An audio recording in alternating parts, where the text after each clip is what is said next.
Hello friends, they say that the best way to learn something is by teaching it. So here I am. I am CA George and today I'll be presenting to you the topic of Real Estate Investment Trust or REITs. This presentation is primarily for students of CS Professional course. I hope you enjoy this presentation. So let's get started. Let's begin with the basics. What is a REIT? A REIT is an investment vehicle that invests in rent-yielding completed real estate projects. I'll repeat, a REIT is an investment vehicle that invests in rent-yielding completed real estate projects. There are two key words here which are the crux of this line. They are investment vehicle and rent-yielding completed real estate projects. Whenever you are asked a question on REIT, you have to ensure that these two words form a part of your answer. So what is an investment vehicle? An investment vehicle is a special purpose vehicle that collects money from investors and invests it into some assets. So mutual funds, pension funds are all examples of investment vehicles. What is a rent yielding completed real estate project? Rent yielding completed real estate projects are projects which earn their revenue out of renting or leasing of property. Naturally, to rent or lease a property, the property needs to be completed. You cannot rent or lease under construction property. So, REIT is an investment vehicle that is investing in rent yielding completed real estate project. Now let us look at the benefit of a REIT. How does it benefit the developer? How does it benefit the investor? For a developer, the REIT presents an additional long-term source of funding. This is pretty straightforward, so no need of explaining. What about the investor? For the investor, REIT presents an opportunity to make small investments in real estate. All of us are aware of the kind of investments that are required in real estate. Even in small towns and cities, if we want to invest in property directly, we require investments of lakhs of rupees. REIT, what it does is, it fills this gap by pooling money from several investors and investing it in property. So even by making investments of as little as rupees 50,000, you can be an unit holder of a REIT property. The next question is, what are the origins of REIT? REITs have actually started out in the US in 1960s. So it's more than half a century since REITs first started out in the US. And in India, SEBI came out with draft regulations in 2008. And in September 2014, the final regulations, that is the SEBI REIT regulations 2014, were notified. The SEBI REIT regulations is going to be the crux of today's topic. How many REITs have been listed in India? Till date, there are two REITs that have got listed. First is the Embassy Office Park REIT, which got listed on 1st of April 2019, and then the second is the Mindspace Business Park REIT, which was listed on 7th August 2020. So there are only two REITs which are listed in India till date. However, in the US, there are more than 200 REITs that have got listed. Let's look at how a REIT is created. A REIT is set up in the form of a trust. So how do you form a trust? Just like a company is formed as per the requirements of the Companies Act 2013, or an LLP is formed as per the requirements of the LLP Act, it's Limited Liability Partnership Act of 2008, a trust is formed as per the Indian Trust Act of 1882. A trust deed, which is something similar to a partnership deed, then needs to get registered under the Registration Act of 1908. After this, the REIT can get itself registered with SEBI as per SEBI REIT regulations. So let us look at the structure of a REIT. How is a REIT structured? A REIT is formed by sponsors. Who are sponsors? Sponsors are nothing but very similar to promoters of the company. So they will form the REIT in the form of a trust, and they will also put their funds in the REIT. For additional sources of funding, the REIT will has either the option of taking debt capital from financial institutions, or it can raise money from members of the public through an IPO route. Then, who are the other participants in a REIT? There is a manager of a REIT. A manager of a REIT is somebody who will take care of the investments of the REIT. They will make the investment decisions of the REIT. This is very similar to the asset management company concept in a mutual fund. Then there are trustees to a REIT. Trustees are the custodians of the assets, and they will protect the interest of the unit holders. So the REIT regulations require that the trustees have to be independent. They cannot be connected with the sponsor group or the unit holders and the funders. And generally, what happens is that the managers and the sponsors are part of the same group. That's how it works generally. Then, how does a REIT invest its funds? A REIT can either invest its funds directly into real estate assets, or what it can do is it can form a holding company, and the holding company will invest in real estate assets. Another option for the REIT is like it can invest in the holding company. The holding company will invest in SPVs, and the SPVs will then invest it into the real estate assets. Any balance of funds can be invested in permissible securities as per the REIT regulations.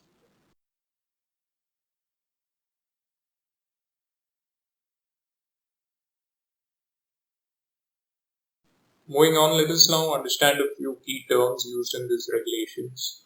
Let's begin with the term associate. Associate of any person includes any person controlled directly or indirectly by the said person. When I say it includes, you have to understand that this is not an exhaustive definition, this is just an illustrative list. So when I say any person controlled directly or indirectly by the said person, so let us take the example that A controls B, then A and B will be associates. If A controls B and B controls C, then A, B, C will be associates. Similarly, if any person who controls directly or indirectly the said person, they will also be considered as associates. So if B controls A, then also A and B will be associates. If C controls B and B controls A, then A, B, C will again be associates. In case of a company or a body corporate, the promoter and any company body corporate with the same promoters. To give an example, if A is a company and B is a promoter, then A and B are associates. If B, the promoter, is also a promoter in a company called C, then A and C will be associates. Where the said person is an individual and is relative of the individual. So if A is an individual, any relative of A will also be an associate. Now let us look at the definition of a holdco or a holding company. A holdco means a company or an LLP in which the REIT holds or proposes to hold minimum of 50% of the equity share capital or interest. 50% of equity share capital in case the holdco is a company, and 50% of interest in case the holdco is an LLP. What are the permitted activities for a holdco? Permitted activities are it can hold underlying SPVs, it can hold real estate property, and it can be involved in activities pertaining to and incidental to such holding. Now, what is an SPV? An SPV or a special purpose vehicle means a company or an LLP in which the REIT or holdco holds or proposes to hold minimum of 50% of equity share capital or interest, which holds minimum 80% of its assets directly in properties and does not invest in other SPVs. So an SPV cannot again go and invest in another SPV. What are the permitted activities for an SPV? It can hold real estate property and activities pertaining to and incidental to such holding. Another key term used in the regulations is a sponsor group. So what is a sponsor group? A sponsor group includes, first of all, the sponsors. And in case the sponsor is a body corporate, any person controlled directly or indirectly by the said person, any person who controls directly or indirectly the said person. In case of a company body corporate, promoters, and any company body corporate with the same promoters. In case the sponsor is an individual, the sponsor group will include the relatives and any person controlled directly or indirectly by the same person. Now that we've got a fair idea of the basics, let us start with some core concepts. Let's begin with the eligibility criteria. And we'll look at the eligibility criteria for a sponsor. Students, a quick tip from my end. Whenever you study any topic, understand the logic behind it. This course has a lot of sections, rules, regulations. While you need to remember as much as possible for the exam, everyone, including the examiner, understands that it is not possible for you to remember every section or rule. So what is important is that you try and remember the keywords and the logic behind the topic. Now coming to the topic of eligibility criteria for sponsors, naturally the regulator, that is SEBI, will have such criteria that protect the interest of investors. That is, SEBI, the primary criteria that SEBI is looking into with regard to sponsors is that the interest of investors are protected. So the criteria is broadly divided into 4 requirements. These are the net worth, experience, stake in the REIT, and sponsor group. I'll repeat: the net worth, experience, stake in the REIT, and the sponsor group. Let's discuss on the net worth first. So what the regulations require is that the sponsor should have a minimum net worth of rupees 20 crore individually, whereas collectively the sponsors should have a minimum net worth of rupees 100 crores. With regard to experience, what the regulations require is that the sponsors should have a minimum of 5 years of experience in development of real estate or fund management in the real estate industry. This experience can be either by the sponsors or the associates. In case the sponsor is a developer, minimum 2 projects of the sponsor should be completed. Now talking about stake in the REIT, the regulations require that individually the sponsor should have a minimum of 5% stake in the number of units of the REIT on a post-initial offer basis.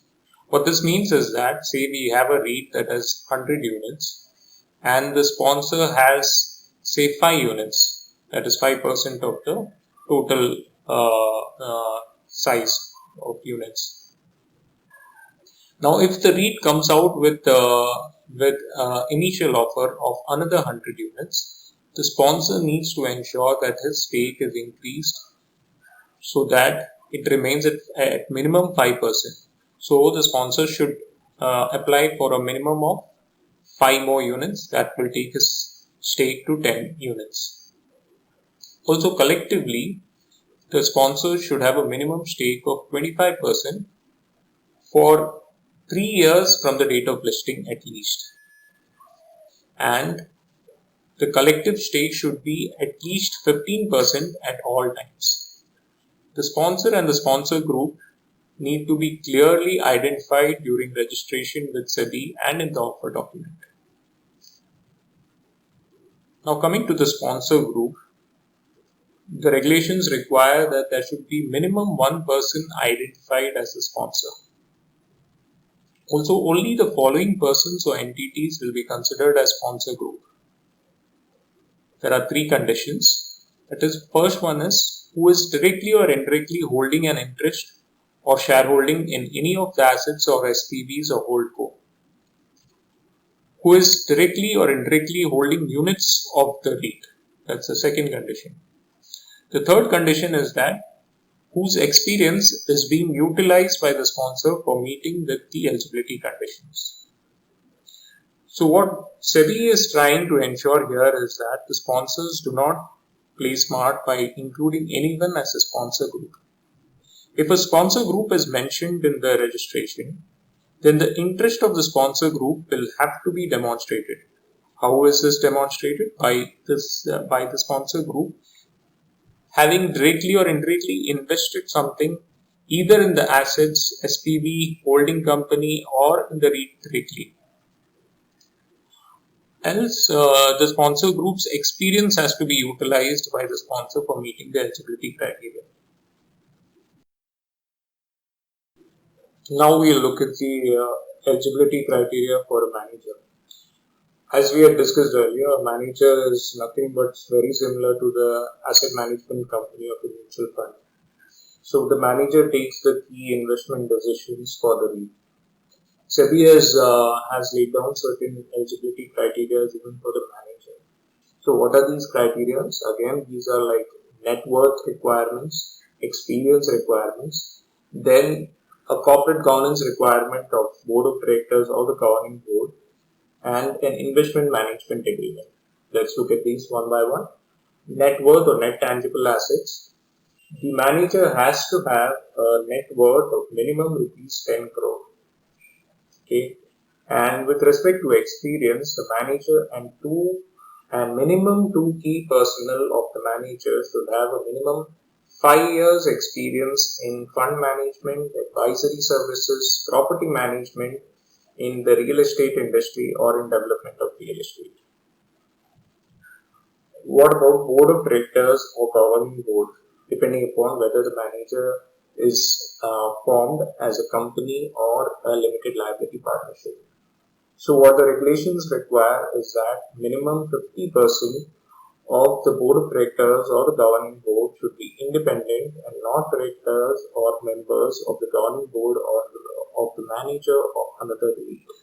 So basically, it's a corporate governance requirement similar to many requirements under the Companies Act or even in the SEBI LODR requirements. Then with regard to investment management agreement, the regulations require that the manager should enter into an investment management agreement with the trustee which provides for the responsibilities of the manager in accordance with the regulations.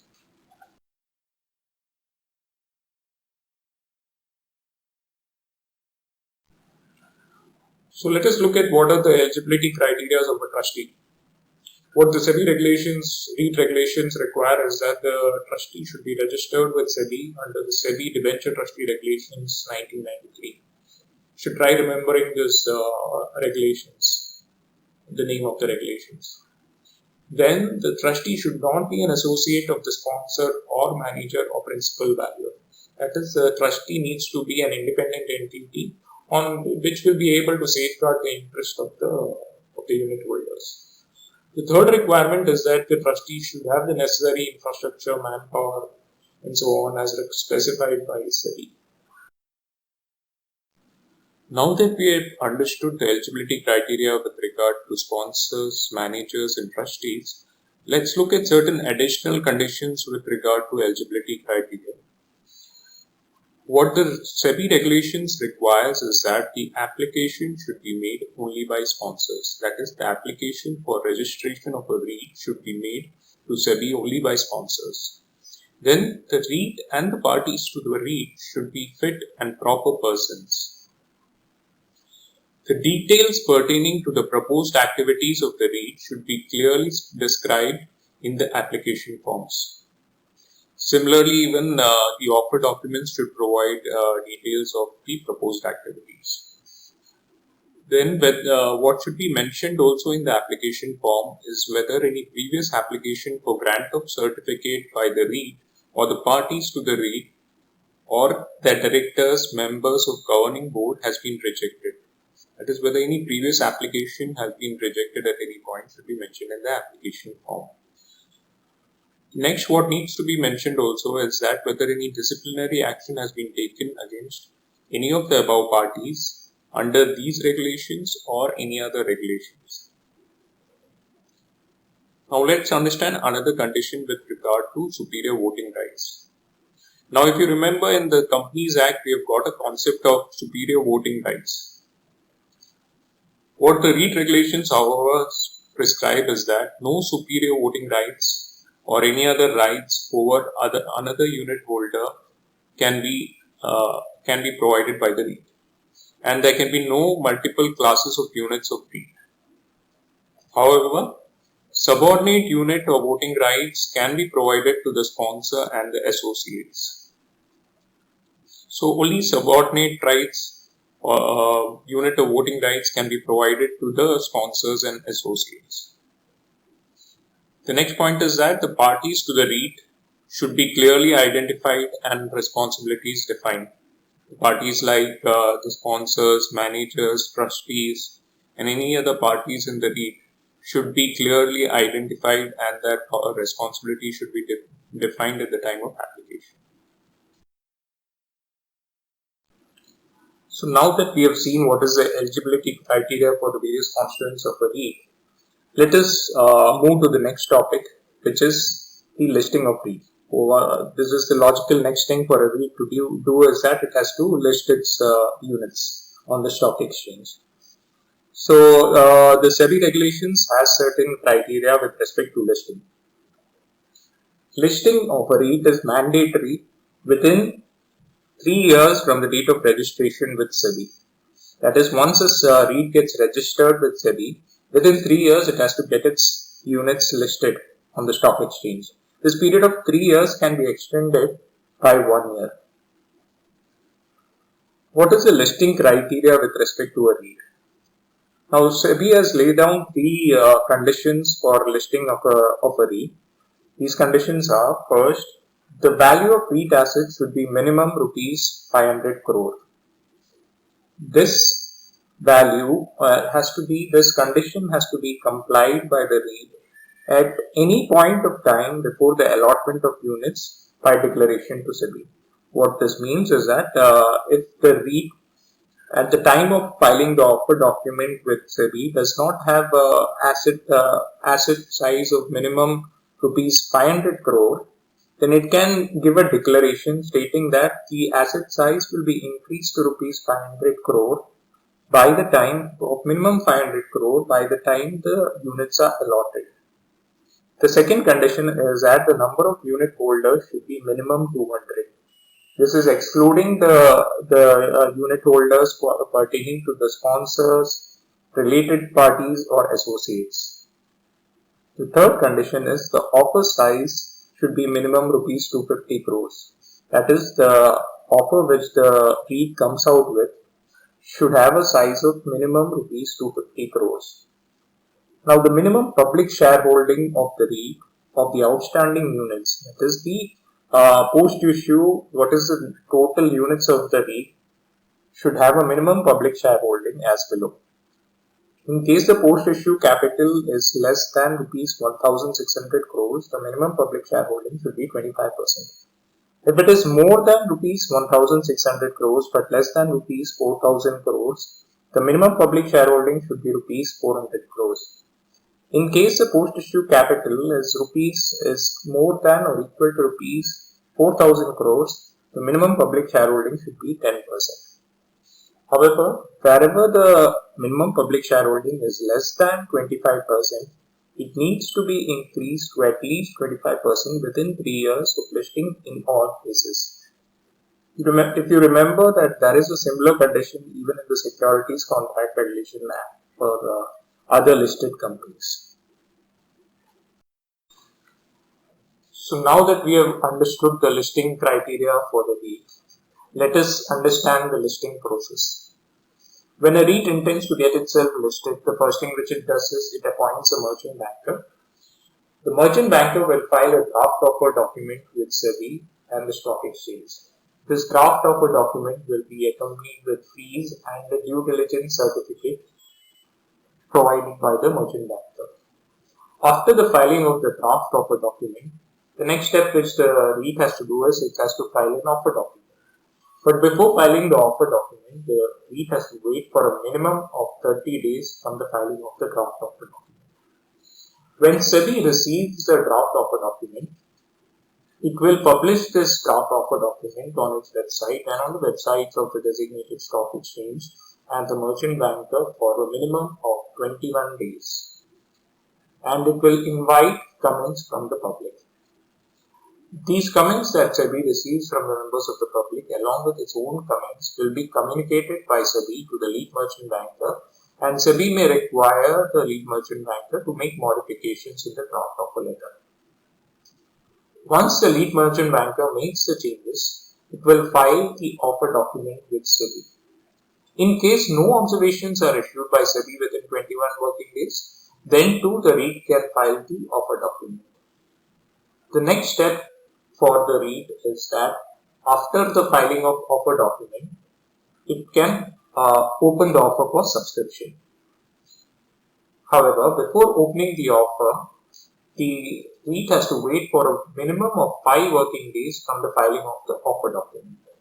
The maximum term which the REIT can have before opening of the offer is 1 year from the date of issuance of observations by SEBI. What this means is that once SEBI provides its comments, a REIT can wait for a maximum period of 1 year for opening the offer. Now let us look at after opening of the offer, what is the next process. After the opening of the offer can be kept open for subscription for a maximum of 30 days. Under ICDR, if you remember, the maximum subscription period is 10 days. For REIT, the regulations have provided a maximum subscription period of 30 days.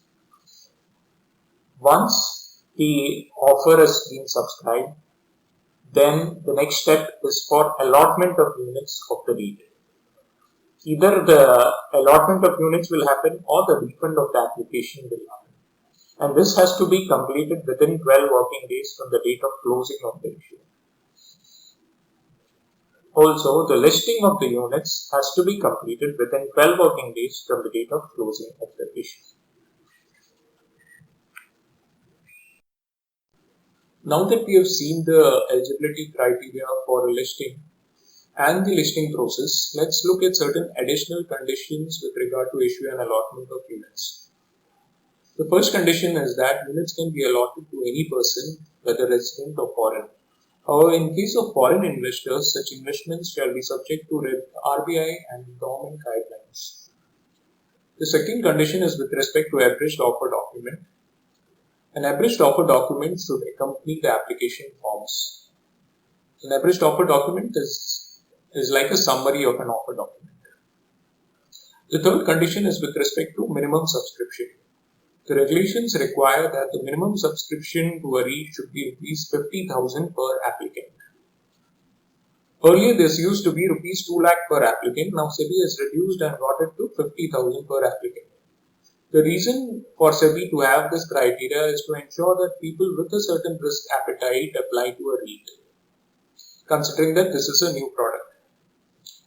The fourth condition is that the units can be issued only in dematerialized form to all the applicants. It cannot be issued in physical form.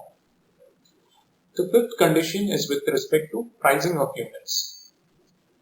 Pricing of units can happen through a book building process or any other process in accordance with the circular or guidelines issued by SEBI and in the manner specified by SEBI. Let's look at some events for refund of application money. The regulations have laid down 3 events wherein a refund of application money needs to be done. These are where the REIT fails to collect the subscription amount exceeding 90% of the fresh issue size. In such an event, the REIT has to refund the entire application money. This is a common condition which you will find even in ICDR. The second condition is in the event of an oversubscription. In such an event, the REIT needs to refund the amount oversubscribed. However, in the case of REIT, there is an option to retain the oversubscription amount if the REIT has disclosed in the offer document. This means that the REIT also has an option to retain the oversubscription amount if the REIT has disclosed that it has such an intention in the offer document. However, the amount of oversubscription which can be retained is limited to 25% of the issue size. Also, the proceeds of such oversubscription cannot be utilized for general purpose. The third event for refund is in case the number of applicants forming part of the public is less than 200. Moving on, the next condition is that in case the manager fails to allot or list the units or refund the money within the specified time, manager shall pay interest at the rate of 15% per annum to the unit holders. This penalty cannot be recovered in the form of fees or any other form payable to the manager by the REIT. So understand that this term manager means the entity manager and not a person that is being referred to. The manager who manages the investments for the REIT has to ensure that the allotment or the listing of units or the refund of money happens within the specified time.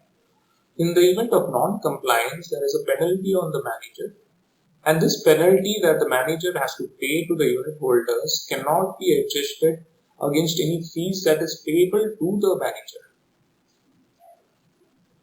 Now let's look at the eighth condition, which is with respect to offer for sale. Offer for sale is a dilution of stake by the existing unit holders.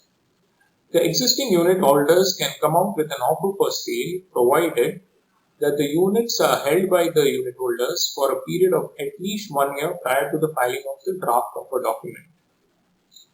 The second condition is that the other circulars and guidelines issued by SEBI will have to be complied with. The ninth condition is with respect to utilization of proceeds. This condition says that the REIT can utilize a maximum of 10% of the amount raised towards general purpose.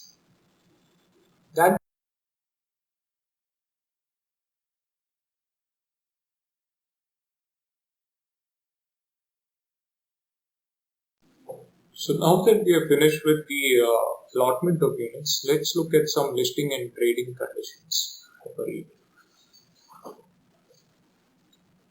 The first condition is with respect to the listing timeline. As we had discussed in the earlier slide, a listing of units of a REIT has to be done mandatorily within 12 working days from the closure of the initial offer. This we had discussed earlier.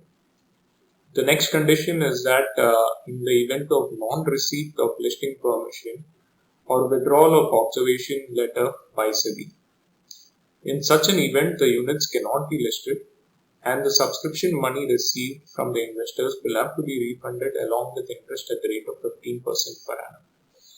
Now how this works is that the listing permission for the REIT is provided by the stock exchange prior to the listing, and that is an initial in principle approval that the stock exchanges provide, and after filing of the offer document there is a final listing approval that the stock exchange will provide.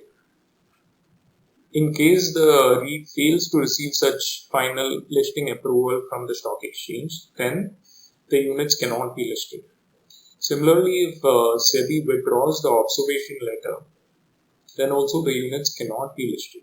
And in case any subscription money has been collected from investors, the same has to be refunded. Next condition is with respect to listing rules. The listing rules are governed by the listing agreement that the REIT has with the respective stock exchange. Also, trading, clearing and settlement of units is governed by the bylaws of the stock exchange and the conditions prescribed by SEBI. The trading lot of units of a REIT is minimum 100 units.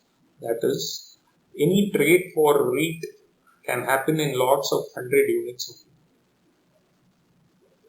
With respect to redemption of units of a REIT can redeem its units only by buyback or by delisting. The seventh condition is with respect to non-compliance of minimum public holding. In case the minimum public holding requirement is not complied with, then SEBI will initiate action which will include delisting. However, the trustees can provide the manager an additional 6 months time to rectify the non-compliance, and in case the manager fails to comply with the condition, then the manager will apply for delisting. Let's look at an important condition with respect to holding period for persons other than sponsors. Now, persons other than sponsors who have got a holding in the REIT prior to the initial offer will hold such units for a minimum of 1 year from the date of listing of the units. This is subject to other circulars or guidelines issued by SEBI. Some other conditions are also specified in the regulations. These are with regard to listing on the designated stock exchange will continue unless the REIT is delisted under the REIT regulations. Also, the SEBI and designated stock exchange may specify any requirements with respect to issuance of guidelines and circulars. That is, SEBI can come out with any circular, as well as a stock exchange can come out with any circular with respect to listing and trading of units.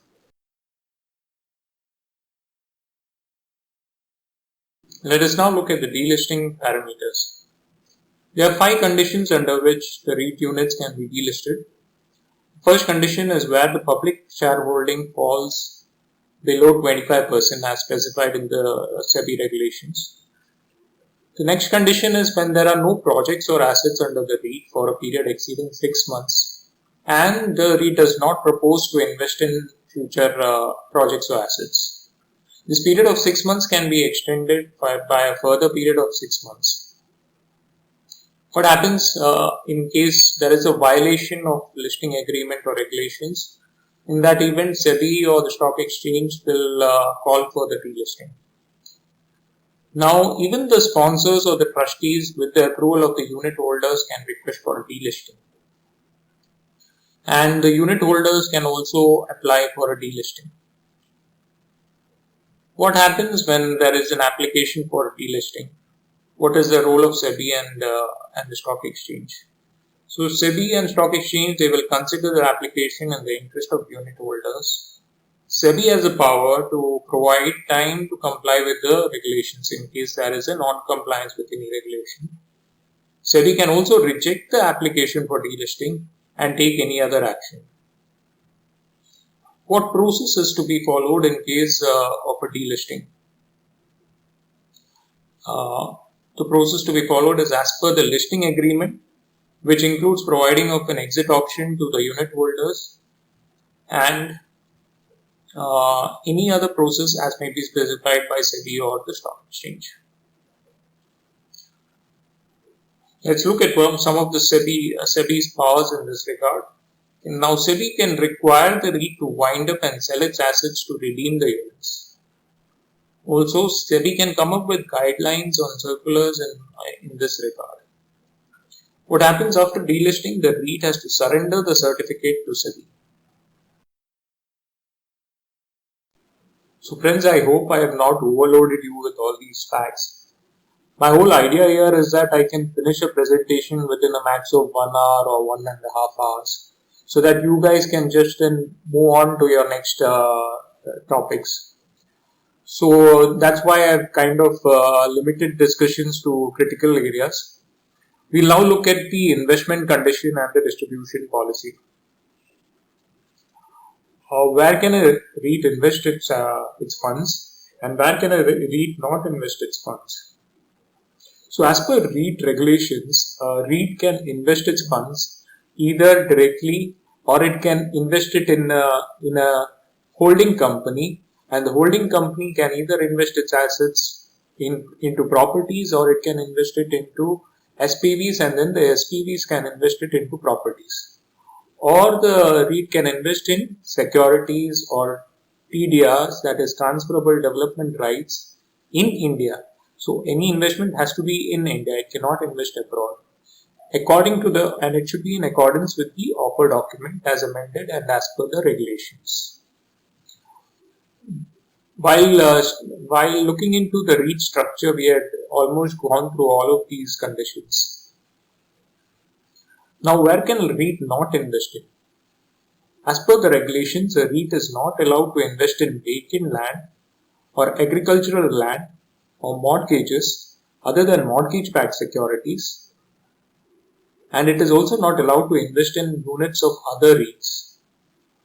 However, land which is contiguous and an extension of an existing project being implemented in stages is allowed.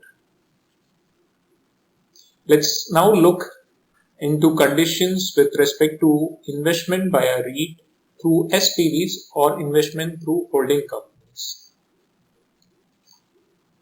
Whether a REIT invests its funds through SPVs or it invests it through holding companies, what it needs to ensure is that no other shareholder or partner can exercise any rights that prevent the REIT from complying with the REIT regulations.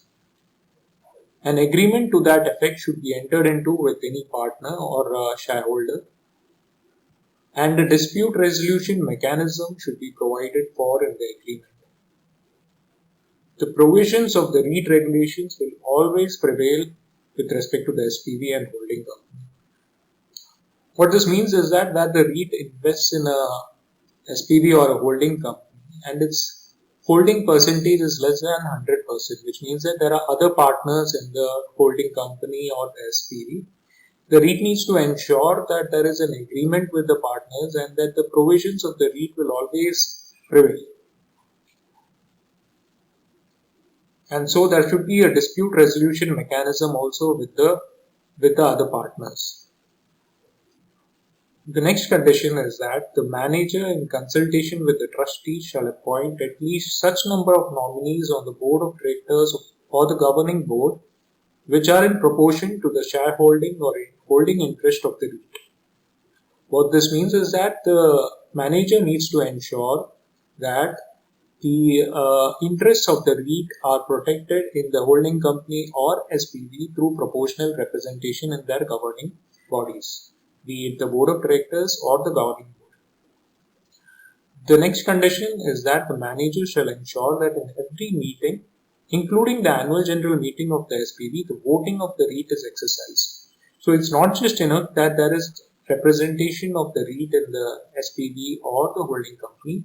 It should also be ensured by the manager that the REIT's interests are protected by voting by the REIT in the general meetings of the SPV or the holding company. One condition that is applicable only to holding company is that where investment is made by a REIT in a holding company and the holding company then invests in SPVs, it should be ensured that the ultimate holding interest of the REIT in the underlying SPV is minimum 26%. What do you mean by ultimate holding interest? Now say the REIT has invested 50% in the holding company and the holding company has in turn invested 50% in the SPV. So the ultimate holding interest of the REIT in the SPV becomes 50 multiplied by 50, which is 25%. Now, as per the REIT regulations, REIT cannot have an ultimate holding interest of less than 26%. Hope that's clear.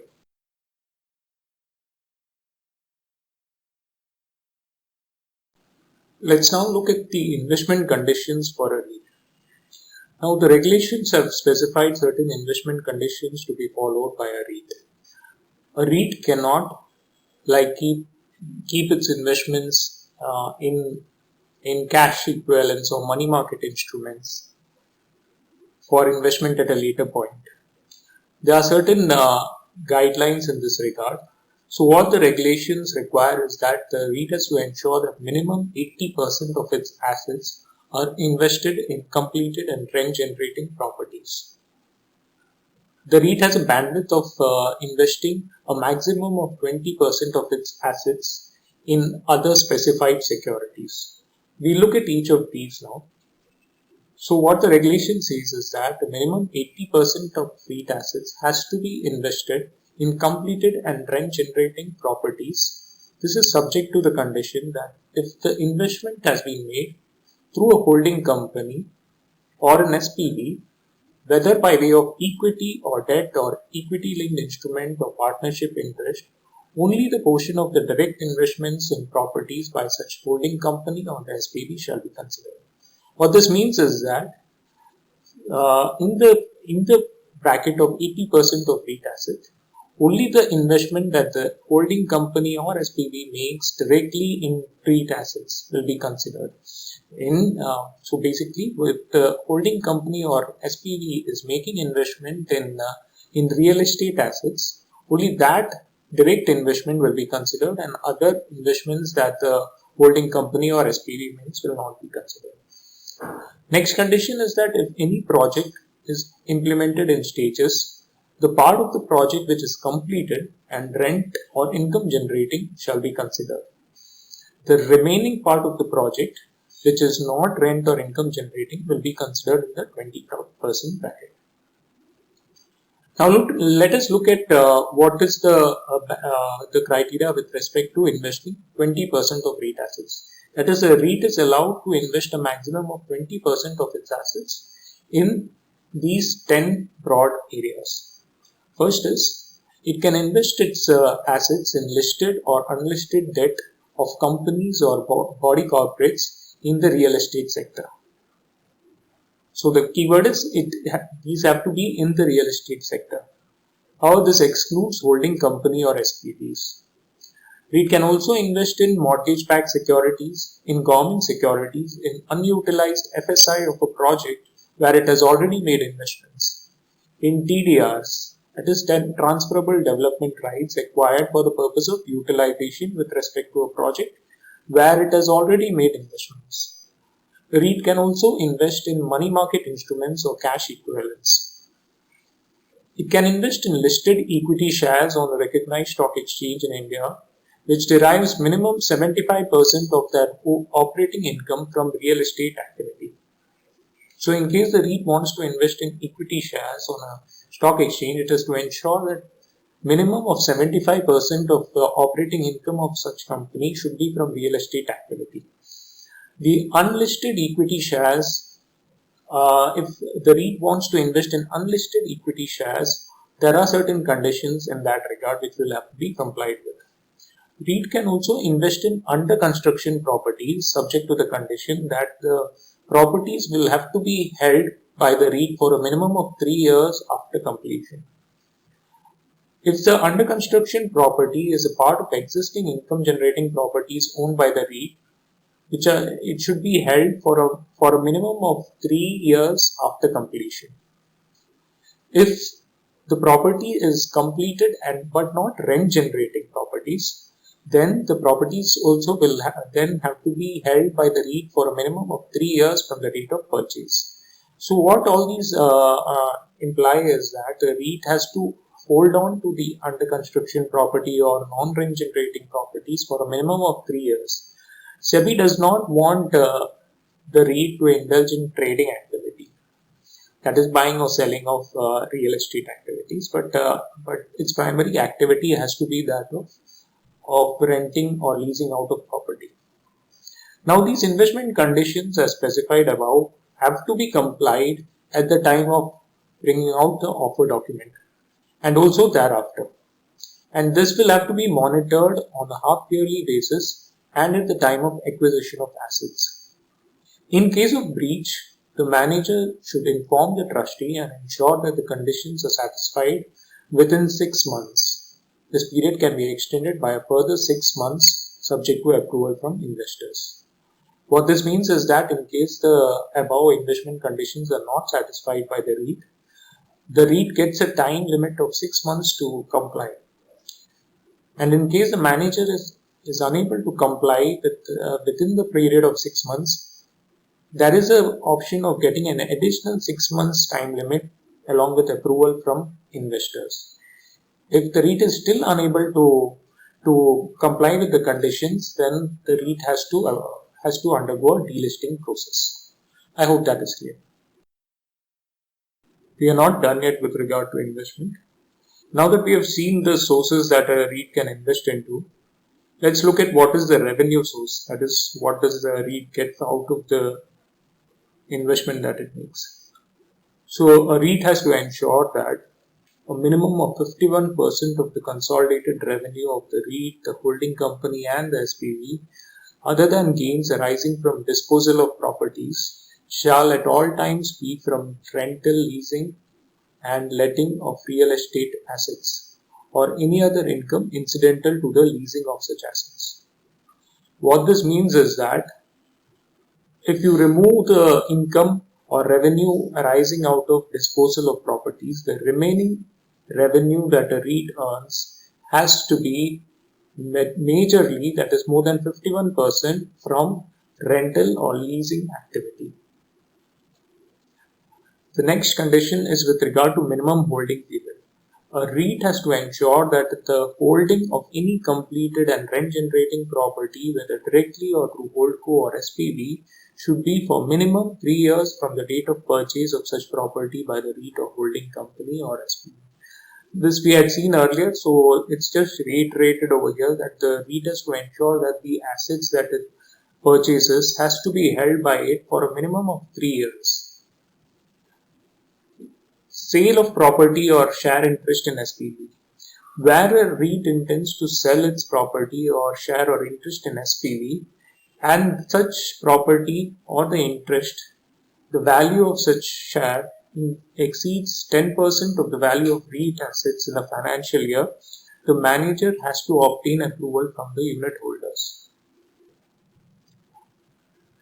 Lending. A REIT shall not undertake lending to any person other than the holding company or SPV in which the REIT has invested in, subject to disclosures specified in REIT regulations. Investment in debt securities shall not be considered as lending.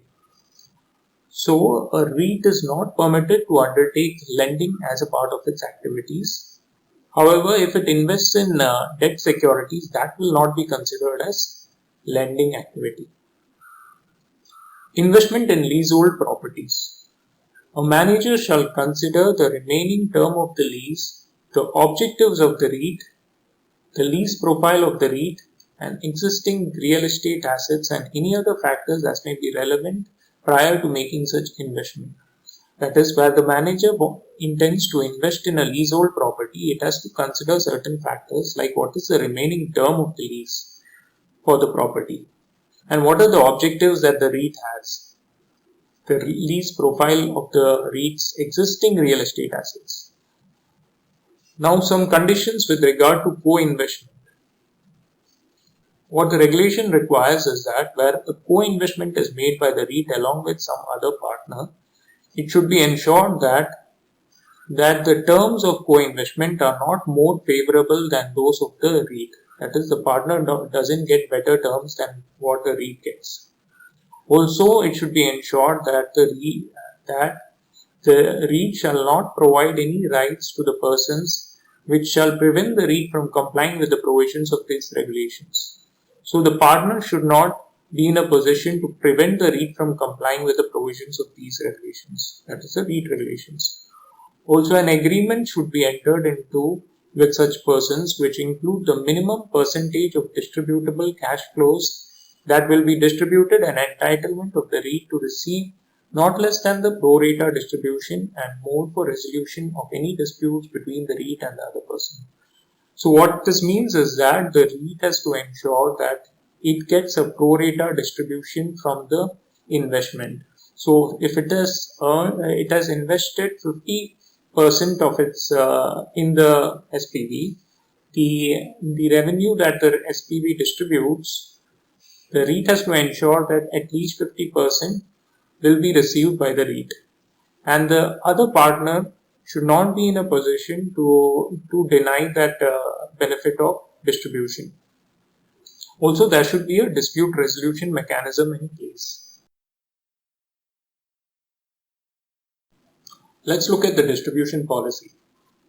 There are 3 distribution policies to be followed, one for the REIT, one for the holding company, and one for the SPV. Let's start with the SPV. So not less than 90% of the net distributable cash flows of the SPV shall be distributed to the REIT or the holding company in proportion of its holding in the SPV. This is subject to the applicable provisions of the Companies Act 2013 or the Limited Liability Partnership Act of 2008. What this means is that, first of all, you have to understand that we are talking about net distributable cash flows. We are not talking about revenues. The net distributable cash flows is after considering the expenses of the SPV. So net distributable cash flows, out of total net distributable cash flows, the SPV has to distribute 90%. This can be either to the REIT or to the holding company, whoever holds interest in the SPV directly. With regard to holding company, the holding company will receive income from two sources. One will be its income from the SPV and other will be income that it raises on its own through permitted investments. So 100% of cash flows that the holding company receives from the underlying SPV will have to be distributed. And 90% of the net distributable cash flows that the holding company generates on its own will also have to be distributed. Now, the income that the REIT receives, the REIT has to ensure that 90%, minimum 90% of the net distributable cash flows of the REIT should be distributed to unit holders. And this distribution should be done at least once in 6 months, and it should not be later than 15 days from the date of declaration. So a unit holder is entitled to distribution from the REIT at least once in 6 months. Now let's look at the condition in case of sale of property or share interest in SPV. When a REIT or the underlying holding company or SPV decides to sell property or the share or interest in SPV, there can be two situations. One is where the REIT intends to reinvest the proceeds, and the other is where the REIT does not intend to reinvest the proceeds. In case the proceeds are intended to be reinvested into another property, distribution of such receipts is not required. However, if the REIT or the underlying holding company does not intend to reinvest the proceeds within 1 year, it has to distribute a minimum of 90% of sales proceeds to the unit holders as prescribed in the regulations. Again, you have to remember that this is 90% of the sales proceeds that we are talking about. Now, there is a penalty if these conditions are not met. If the distribution is not made within 15 days of declaration, then the manager shall be liable to pay penalty to the unit holders at the rate of 15% per annum till the distribution is made, and such interest shall not be recovered in the form of fees or any other form payable to the manager by the REIT. This is something similar to what we have seen earlier. Actually, it is the same thing. So the manager will be penalized in case of a default over here.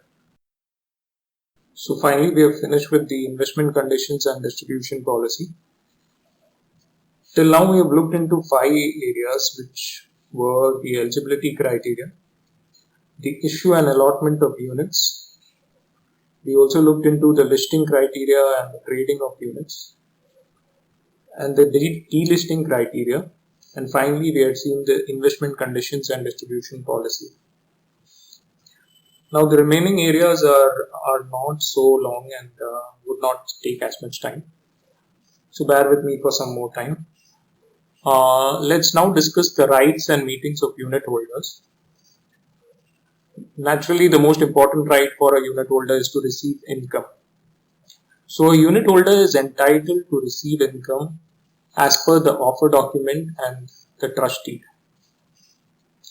The other right is with regard to the meeting of unit holders. So a unit holder is entitled to receive a notice of minimum 21 days prior to the meeting, either in writing or through electronic mode. Voting may also be done by postal ballot or electronic mode. A resolution shall be considered as passed when the votes cast by the unit holders so entitled and voting in favor of the resolution exceed a certain percentage as specified in this regulation of the votes cast against. What does this mean? So the regulations have specified certain matters that require a certain percentage of voting majority. So there are certain matters that can be passed by a simple majority and certain matters that require a special majority. So a particular matter will be considered passed when it meets that majority requirement. So if it is a matter that requires a simple majority, it will be considered passed if 51% of the members vote in favor. Else the required majority, if passes the resolution, then the matter will be considered as passed. Now the next point is that voting by any person who is a related party in such transaction as well as associate of such members shall not be considered on the specific issue. So related parties and associates will not be considered for the purpose of voting. Then the manager is responsible for all the activities pertaining to conducting of the meeting of the unit holders, subject to overseeing by the trustee,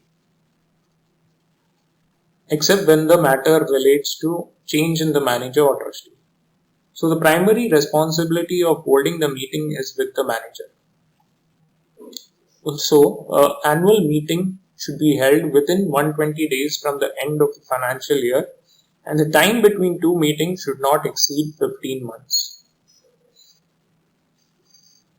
Now let's look at how the unit holders can enforce their rights. For enforcing the rights, a minimum 25% of the unit holders by value, other than persons related to the transaction and its associates, shall apply in writing to the trustee. The trustee shall require the manager to place the issue for voting in the manner as specified in the REIT regulations. If the matter relates to change of trustee, minimum 60% of the unit holders by value shall apply in writing to the manager for the purpose.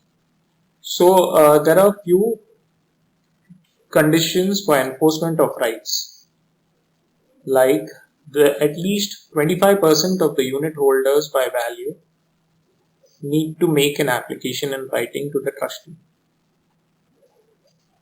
Also, if the matter is with regard to change of in trustee, minimum 60% of the unit holders should make an application. Now, in the last slide, we had seen that as per the REIT regulations, certain matters will require a simple majority and certain matters will require a special majority. Let's look at what are the matters that will require a special majority. But before that, let us understand what is a special majority under the REIT regulations. So under REIT regulations, a matter which requires special resolution will be passed if at least 60% of the members or unit holders eligible and voting in the resolution vote in favor. That is, one and a half times of the votes cast in favor should exceed the votes cast against. Now, what are these matters that require a special approval or a special resolution? These include a change in manager, including removal of the manager or change in control of the manager. Second is any material change in the investment strategy or a change in the management fee of the REIT. Third is where the sponsor or the manager proposes to seek delisting of units of the REIT. If a person along with its associates, other than the sponsor and its associates, intends to acquire more than 50% of the value of outstanding REIT units, then such an acquisition will require a special resolution. However, if the approval is not obtained, then the person has an option of providing an exit option to the unit holders in the manner as specified by SEBI. Any issue that is not in the ordinary course of business, which in the opinion of the sponsor or manager or trustee requires approval of the unit holders, will be passed through a special resolution. Any other issue for which SEBI or the designated stock exchanges require special approval or special resolution will also be passed in this manner. Now, there are certain issues which can be taken up at the request of unit holders These include removal of manager, auditor or valuer and appointment of another manager, valuer or auditor to the REIT. Delisting of the REIT, if the unit holders have sufficient reasons to believe that such a delisting would be in the interest of unit holders. Any issue which the unit holders have sufficient reason to believe that acts detriment to the interest of unit holders, and change in the trustee if the unit holders have sufficient reason to believe that the acts of such trustee are detrimental to the interest of unit holders. So then what are the matters that will require a simple majority or an ordinary resolution? Routine matters such as approval of annual accounts and performance of the REIT, approval of auditors and fees for auditors, approval of valuation reports, and appointment of valuer. These all matters will require an ordinary resolution. Then approval for investment conditions, related party transactions and valuation of assets under the REIT regulation will require an ordinary resolution. Transactions other than borrowings, value of which is greater than 25% of the REIT assets will require passing of an ordinary resolution. If the value is less than 25%, the managers are entitled to take a decision in that matter. Also, borrowings in excess of limits as specified under the REIT regulations will require an ordinary resolution to be passed. If the borrowing is within the limit, then the manager can take a call in this regard. Issue of units after the initial offer by the REIT in whatever form other than any issue of units which requires a special resolution. Increasing the period for compliance with investment conditions to 1 year in accordance with the REIT regulations will require an ordinary resolution to be passed. Any issue in the ordinary course of business, which in the opinion of the sponsor or the trustee or the manager is material and requires approval of the unit holders, will be passed through an ordinary resolution.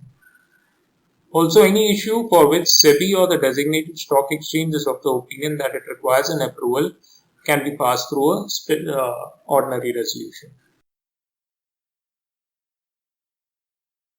Let's now turn to disclosure requirements under the REIT regulations. So our book actually doesn't provide in detail the disclosure requirements. For most disclosures, what is simply mentioned is that the disclosure should be as per the REIT regulations or the circular and guidelines issued by SEBI. However, with respect to some disclosures to stock exchange in respect of price sensitive information, there are some details provided. We'll have a look into what are those. So let us begin with the disclosures to stock exchange. The manager to the REIT shall disclose to the designated stock exchange any information that has a bearing on the operation or performance of the REIT as well as price sensitive information, including, so this is not exhaustive, this is just an inclusive list. This includes, first is acquisition, disposal of properties exceeding 5% of the value of REIT assets. If the REIT acquires or disposes of properties exceeding 5% of the value of REIT assets, then a disclosure needs to be done to the designated stock exchange. Also, where additional borrowing by the holding company, SPV or REIT results in the total borrowing exceeding 5% of the value of REIT assets during the year, then a disclosure needs to be made to the designated stock exchange. If there is an additional issue of units by the REIT, then the disclosure needs to be made. Any details of credit rating obtained by the REIT as well as any change in such rating should be promptly disclosed to the stock exchange. Any issue which requires the approval of unit holders needs to be disclosed to the stock exchange. Any legal proceedings that which may have a significant bearing on the functioning of the REIT should also be disclosed. So any legal matters with respect to the REIT needs to be disclosed to the stock exchange. Notices and results of meetings of the unit holders should also be disclosed. Any instance of non-compliance with REIT regulations, including any breach of limits specified under these regulations, should be promptly disclosed. So non-compliance, breach of limits should all be promptly disclosed to the stock exchange. Any material issue that in the opinion of the manager or the trustee needs to be disclosed to the stock exchanges need to be also disclosed. Let's quickly also go through some other disclosure requirements. The annual report needs to be submitted by the manager to all the unit holders with respect to activities of the REIT within 3 months from the end of the financial year, along with disclosures as required under the REIT regulations. Similarly, a half-yearly report also needs to be submitted by the manager to the unit holders within 45 days from the end of the half year ending on 30th September, with disclosure required under the REIT regulations. The offer documents should be in accordance with the REIT regulations and circulars guidelines issued by SEBI, and there should be periodic disclosures by the manager to the designated stock exchange unit holders SEBI on a periodic basis as per the listing agreement and as per the SEBI regulations. So these are not elaborated in our book, so we'll not go into detail.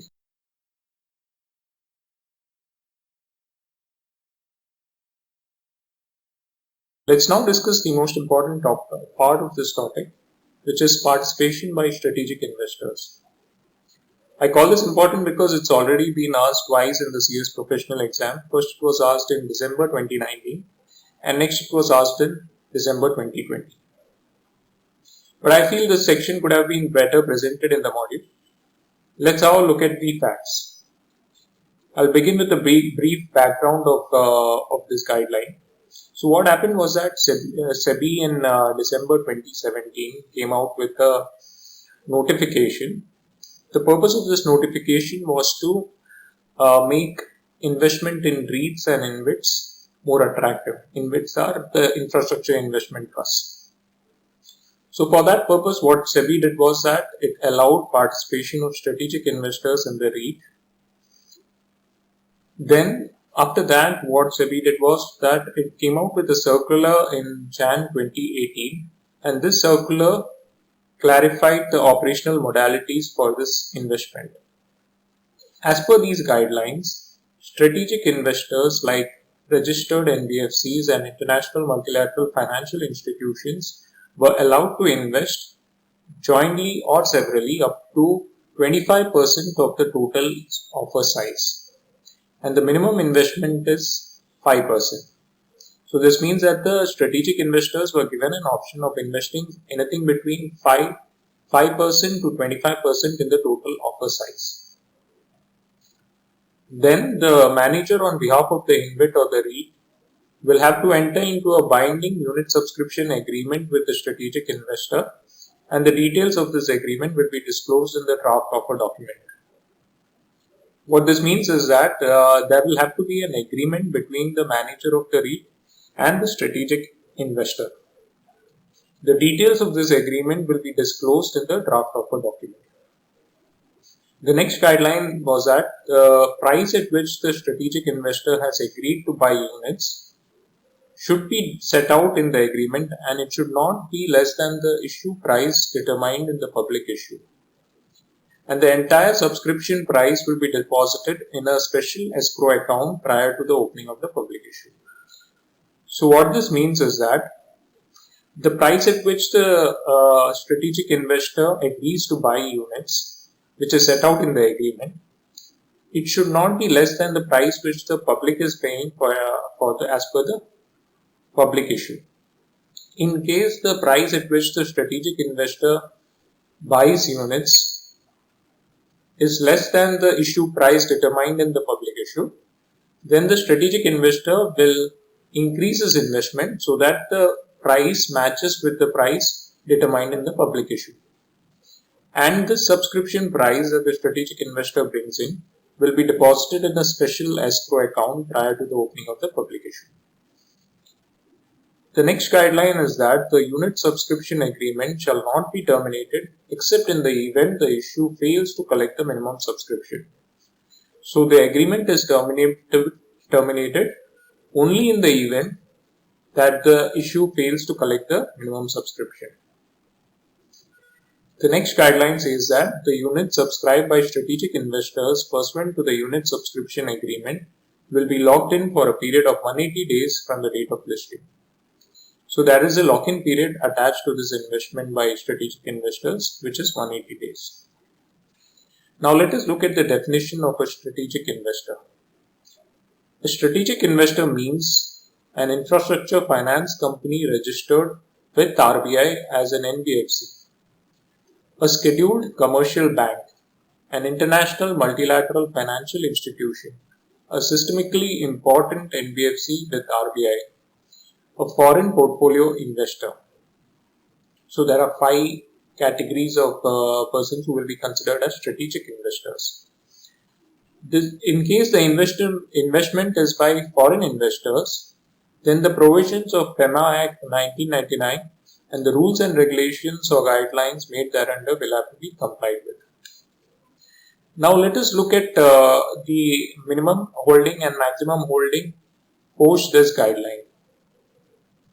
So for the strategic investor, we discussed that the minimum holding is 5% of the offer size, whereas the maximum holding is 25% of the offer size. For the sponsor, this limit is 5% minimum holding and a maximum holding of 70%. And collectively, the sponsors we had discussed earlier had to have a minimum holding of 15% or 25%. 15% after 3 years and 25% before 3 years of listing.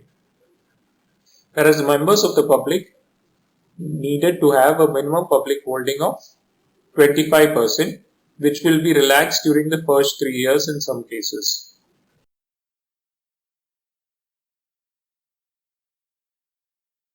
Now, there are a few additional points that are good to know with respect to a REIT. First is on the valuation of assets. A REIT is required to do a full valuation of its assets on a yearly basis. Also, on a half-yearly basis, it needs to get this value updated. The NAV of the REIT has to be declared within 15 days of valuation or updation of the valuation. With regard to borrowing and deferred payments, a REIT is required to have an aggregate consolidated borrowing and deferred payment which does not exceed 49% of the value of REIT assets at any point of time. Also, in case the borrowing and deferred payment exceeds 25% of the REIT assets, of the value of the REIT assets, then in such event, an approval from unit holders and a credit rating will be required. So that brings us to the end of this presentation. This was my first presentation on YouTube, but I'll be bringing out more and hopefully better presentations in future. I hope you found this presentation informative. In case this presentation has helped you, do hit the like button and let me know your comments. So until next time, enjoy learning. Thank you.